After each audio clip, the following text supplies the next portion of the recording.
my god, can I put one fucking serve in with this shit?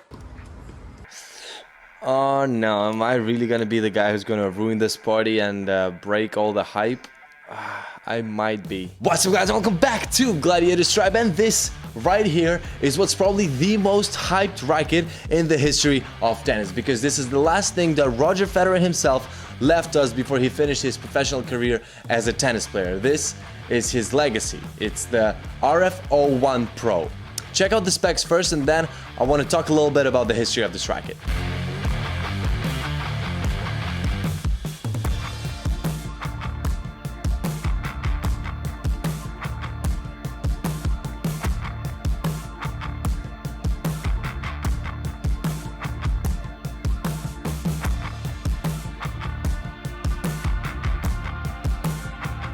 So what's this whole exciting project all about? Where is it coming from, and what's the story behind it? Well, Roger Federer, before he knew that he was gonna finish his career as a professional tennis player, wanted to develop a racket that would be more fitting for the new kind of modern dynamic of tennis, and not just the dynamic of tennis in general, but his own personal needs in tennis. And he wanted to create something that would allow for faster racket speed, for more spin, and for easier access to power than his previous Wilson Pro Stuff 97 RF. And not only that, but also just make the racket a little bit more user-friendly. He was going to use this thing on tour, but as we all know, this was never destined to happen. However, after he was done with his professional career, he didn't give up on developing the racket, and in fact got even more involved into the process. Flash forward a few years and the world is presented with a brand new lineup of rackets called the RF, which included the RF01, the RF01 Future, and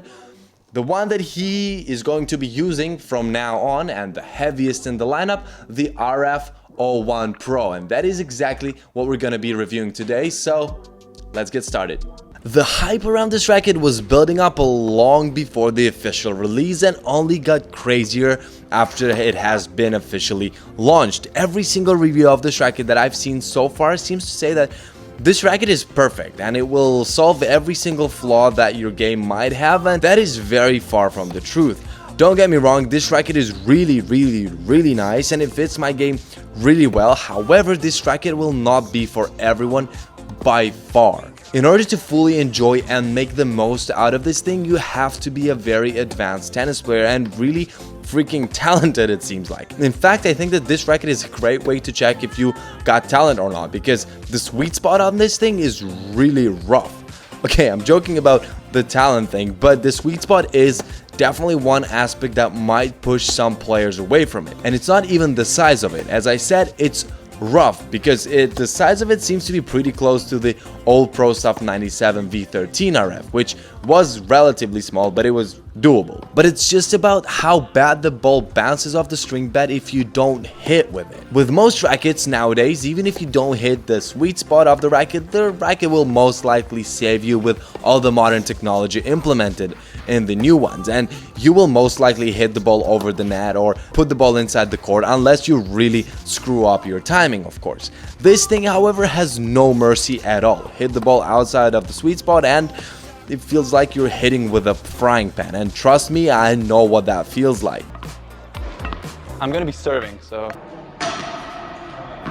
Glaads, sorry for interrupting the review, but if you're thinking whether you should buy this thing or not, if you are thinking that, like always, I will leave the link to get it down in the description below, together with an exclusive discount code that saves you cash, and that also helps the channel, so it's a win-win situation. But if you're not sure whether you should get it or not, Glaads, even if it completely does not fit your playing style, you should just get it, because it's just a piece of history. Legacy of Roger Federer, what? Like, I'm keeping this for myself, even if guys from Tennis Warehouse tell me to return it. Guys, I'm sorry, but there's no way.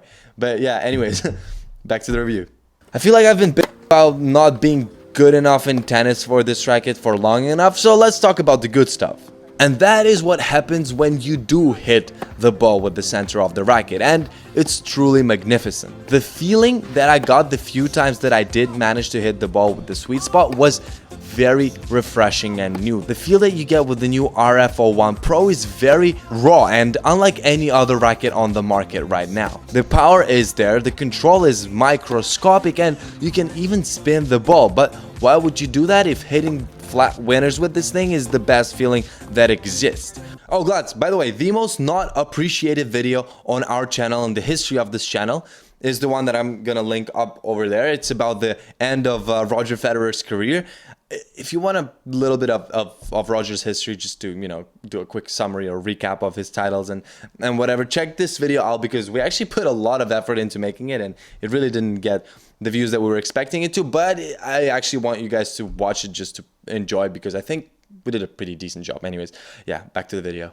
The mode of play that the RF is tempting you to engage is of course crazy aggressive, I want to go to the net on every single ball mode. Because if you play with this mode engaged, you'll be tempted to keep going and enjoy tennis to the fullest. Now, if you try to play defensive on the baseline, top spinny kind of play style, you'll be wanting to disappear from the court in the fastest possible way. Because although Roger has improved the spin potential on his new racket of choice, when it comes to defending shots at the baseline, no chance. They'll be landing short and weak unless you apply crazy amounts of power to the shot, which sometimes is quite complicated, especially if you're stretched across the entire baseline. Forehands and backhands actually felt equally good. Again, when I hit the sweet spot. When I don't, I feel like throwing the racket away or even breaking it, preferably against my opponent's face. Anyways, let's only talk about the shots that I do nail with the center of the racket, and as I said, equally good on all ground strokes. Flat down the line forehands fly flawlessly and land precisely where I want them to, and you can hit as hard as you want. If you hit with the sweet spot, you will know exactly what to do in order to put the ball inside the lines. On the cross courts, I like to apply a bit more spin, but with the RF01 Pro, I wasn't applying as much spin and was hitting flatter than I'm used to because it just seemed to be the right thing to do. Backhands, I hit flat both cross courts and down the line, so that was wonderful. Plus, defending with flat deep cross court backhands was very easy, and that's not something many rackets on the market can offer. Actually, no, I like the racket more on the backhand side than on the forehand now that I think about it. And I also tried doing one-handers, but it really doesn't work for me and the racket doesn't do the magic. The other reason why I feel like going to the net with this thing is because of just how freaking good it feels when you go to the net. I don't know what it is, it's just the right feel, the right stability and maneuverability, and just the way that it transforms the feeling of the ball hitting the string bed to your body is just spectacular. Serve was mixed feelings. Sometimes crazy flat serves were leaving my racket, and sometimes I just couldn't accelerate the kick serves and was getting absolutely annihilated by my opponents on my second serves. I guess I would have to string the racket a bit lower than I usually do, and you might have to as well, because my spec seems to be a bit too much for this thing. So, who is this racket for then, you might ask? For those who want to play the most aggressive tennis possible, not be scared to miss the ball by risking it and going for a winner, and those who love to go to the net. Is it much different than the Pro Stuff 97 RF? Quite a bit. Is it a completely different racket? I wouldn't say so. It still aims at delivering spectacular control and feel while slightly, just slightly, no, quite a bit, compromising power and spin. To summarize everything I've said in this video, check out the grades.